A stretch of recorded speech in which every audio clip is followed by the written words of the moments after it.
So we're back with part 2 with Lisa Parrott, and I'm going to start with the question, are you going to go back to Australia? Yes, have no clue when. I'm not ready. I feel like... When will be time? How will you know that you're ready?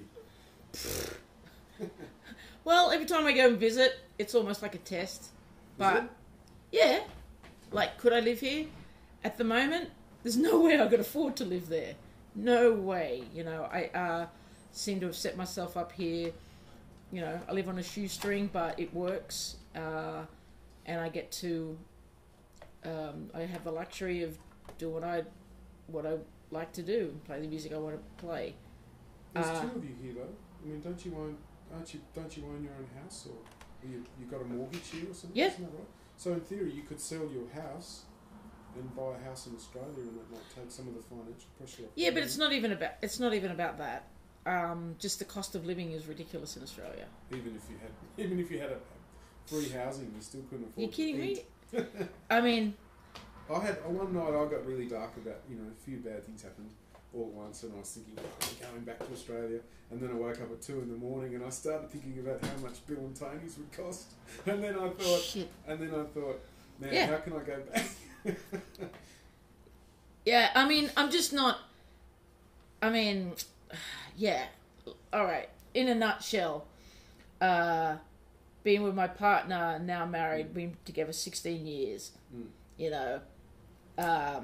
Yeah, we've had an apartment for 8 years. You know, my bills are at a point where it's all fine. We're doing great, you know. But even Kajia, who earns a lot more money than me, says that I don't know how we'd live there. You know, it's It's really expensive. It's that aside, even if financially you take that out of it, culturally I'm not ready. I'm just not. No. Do you think I have this other thought that I think about, that I'll bring up, is that the fact that you're from somewhere a long way from a big centre, where you're really from, which is like what, Lake Macquarie or Lake Macquarie, but you kidding me? There's like musicians are basing themselves on Lake Macquarie now. Yeah. Or on the Central Coast. Like Sydney's expanded because of finances, you know. Yeah. Mum and Dad's place, it's only 2 hours by train to Central, and it's even quicker to drive. That's not really an issue. That's not even it. Yeah. And I wouldn't want to be that isolated. I love living in Brooklyn, but I couldn't live, say, nothing against New Jersey or where my sister lives in Connecticut. I couldn't live out there. I But need you to can be. handle living in Newtown, in theory, if you can afford it. Yeah, but that's still part of Sydney. Yeah. Like Brooklyn's part of New York. Did you think of going and living in Melbourne or somewhere else in Australia? Yeah, I love Melbourne. I just don't see an advantage of doing that at the moment at all. Yeah. I mean, on a real practical level, one reason, there's a number of reasons why I did the American citizenship thing. One of them is if something happens to Mum and Dad, I need to go back for 6 months or a year to help look after, to deal with family issues. I can come back, no problems, you know. I know I will live again in Australia, but I really have no timeline at all.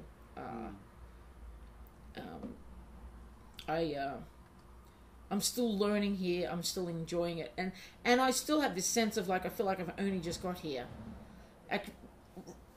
Before we turn the camera on, right at the very beginning, I still feel like I have the sense. For instances, you know, you're only 1 gig away sometimes from something else. You know, something good happening. Yeah, exactly. Like not last night, but the Thursday before that. You know, me and Charlie Karanikis, great trumpet player, were playing with Carl, and this couple walk in and they're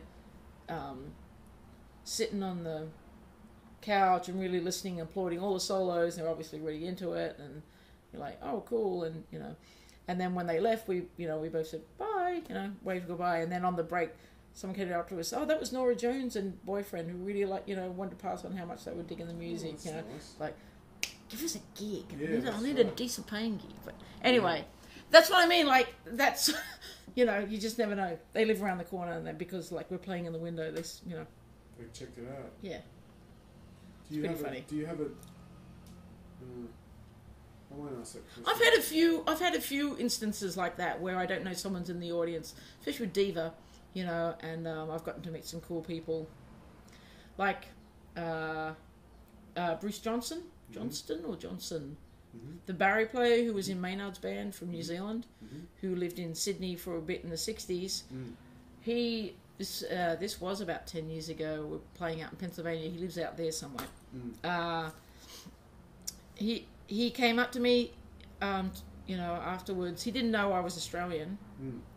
He was like, "Oh, I really love your sound," and we started chatting. He's like, "You're from Australia?" I'm like, "Yeah," and we started chatting.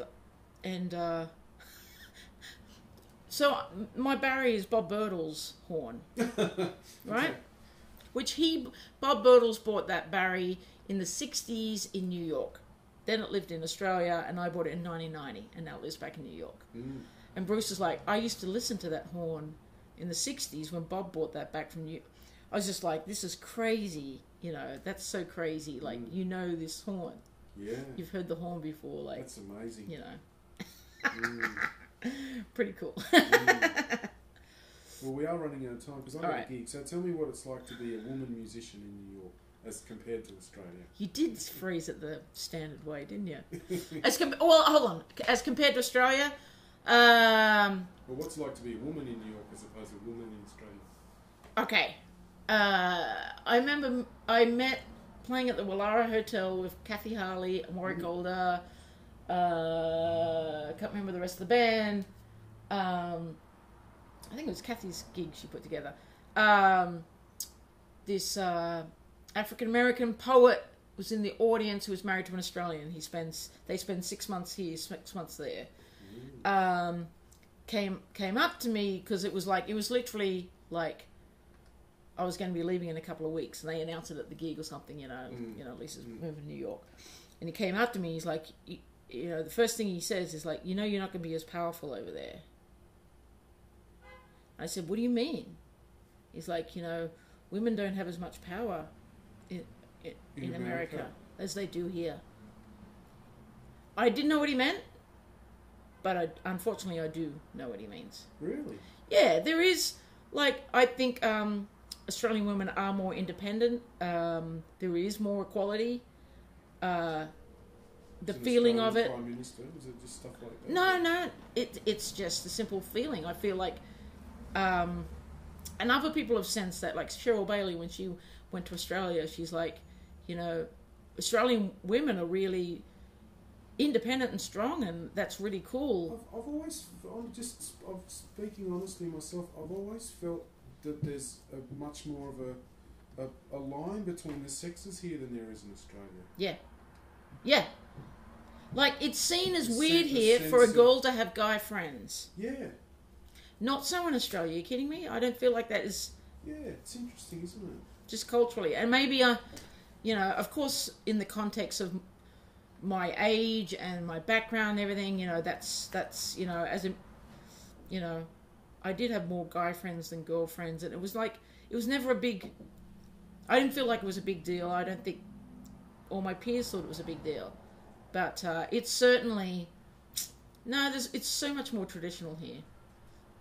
I guess because of the effect of all the religion. Yes. I also didn't realise that, how religious America is. I remember hearing being in a taxi cab in New York, and the cabbie had it on like Christian radio, and they were asking for volunteers for missionaries to send to Australia because Australia had the lowest church-going rate in the Western world. And suddenly everything like came into focus, the fact that like abortion is still an issue, a political issue here. It's long gone in Australia. Yeah, and the morning after pill and anything to do with anything to do with reproductive rights. We've taken that as for granted for so long in Australia, you know. And that's a product of the whole concept of a fair go, to me. Yeah. That real, we have working class roots. We made voting compulsory, so we tend to have had more left wing politics than I here. feel like all it just like the you know, the booty videos in black music and nasty exploitative porn. Right. That's sort of a really American right thing. I mean, the hang-ups about sex are incredible. It's just other places, but in Australia, that stuff, it just, people wouldn't do it. I just feel like there's more. They wouldn't treat women that way in Australia. Can't imagine it happening. Well, there are some pretty bad There's some statistics. bad people everywhere, but like, I think, isn't it 1 in 3 women have been are victims of sexual assault in Australia? There are some really bad statistics, but when you want to look into the dark side of things, but I'm talking about just in general, I think women in Australia are more independent than women here, you know. It just in general. And if you're seen as an independent person, like maybe you wouldn't be surprised. So many times, one of the questions like that people in Diva, that's the all-woman big band, get asked is, how many of you are married? Like, it's like, as in, no, seriously, people think, like, older people especially, they think it's really weird you're leaving your families and going on the road playing music, like, because women don't do that. That's incredible. Yeah. Blows my mind. Yeah. As an Australian, it does. But, you know, actually, that's a good example, isn't it? It really is, yeah. It's really different. Did you feel like that the power struggle in the music community is different here between men and women? That's a difficult question. Well, I can't compare it to anything. I've not been a man in the music scene here. So, I mean... But I mean, no, I mean, like, the struggle between men and women in the music scene in New York as opposed to the struggle between men and women in the music scene in Sydney. You know, it's... I don't think I can generalise on that, actually. It's hard because, you know, am I not getting called for a gig because I'm a woman, or is it for other reasons?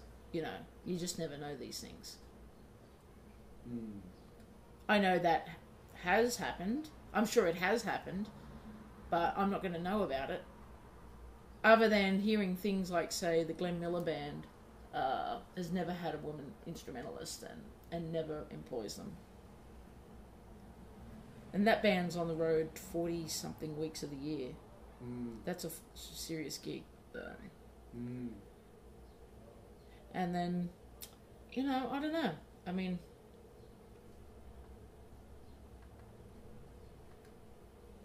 You asked me a question about it. From the perspective of a woman.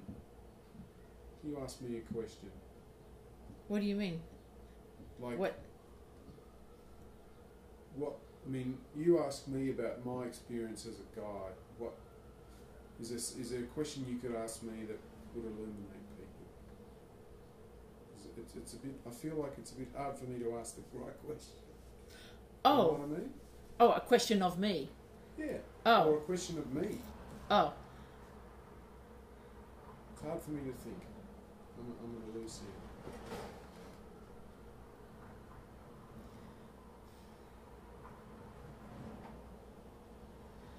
Well,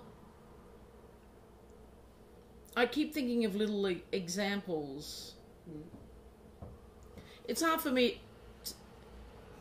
you know, it's hard to put myself in another person's shoes. I can only speak, you know,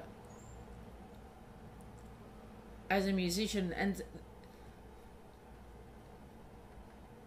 you know, and I don't know, I feel like I'm stuck. It's too hard, isn't it? Yeah.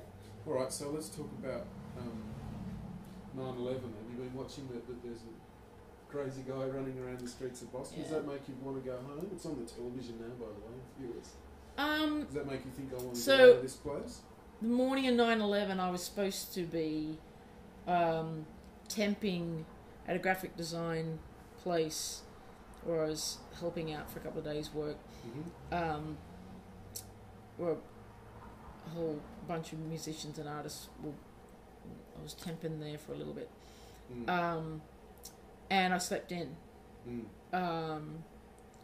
To be awoken at 9:30 or 10 by my dad calling from Australia. He got through.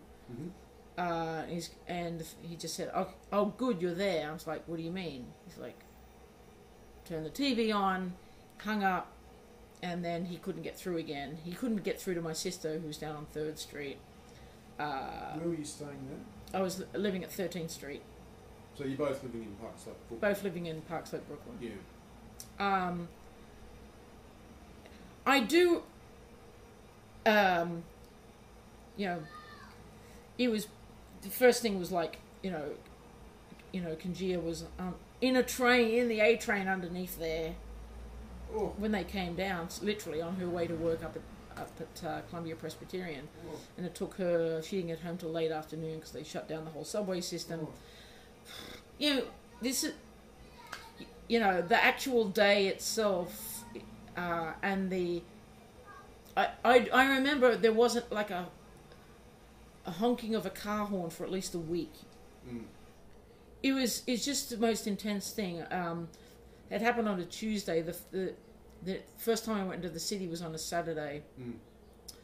And we walked over the Manhattan Bridge, because you still couldn't walk over the Brooklyn Bridge, into Union Square Park, which was the site of all the protests about bombing Afghanistan, and and we wanted to lend our support. Just the whole vibe of the place. Not once did I feel like I didn't want to live in New York, though. Right. I know a lot of people did move post 9/11, whether they were Aussies or not. That never really occurred to me. I suppose 9/11 was the first time I had a friend saying, "Were you not aware that you were living in a target?" Yeah. I was like, "No, I wasn't. I moved here for music. That was my target. I mean, I can't live my life thinking about what's going to happen,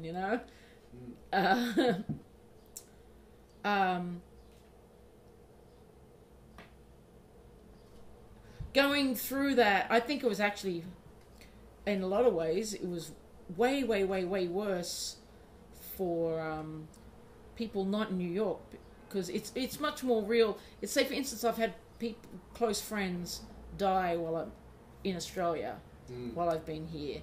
I found that most really, really extremely discomfort, really weird feeling, because you're not around people you can grieve with and talk about them. The internet's made it a bit better, just online on Facebook. My first girlfriend passed away a year ago. Remember Carolyn Shine? Yeah. Oh, yeah, right. I Cancer. She was your girlfriend. Yeah. And stuff like that. And it's very hard, I think, the grief process when you're not actually around the thing. So I think it was because it was in this massive city, we're all going through it together. There's a million little stories. I did think of a couple, but I don't know. I do feel like, it was sort of easier. At least you're around it, can see it. I mean, so when they came down, the winds would come across South Brooklyn. So they came across. I'm glad I was home, because everything got really dark. So this was 10:30ish after the second building came down. I shut all the windows. It was the ash came down. Our car, everything was grey.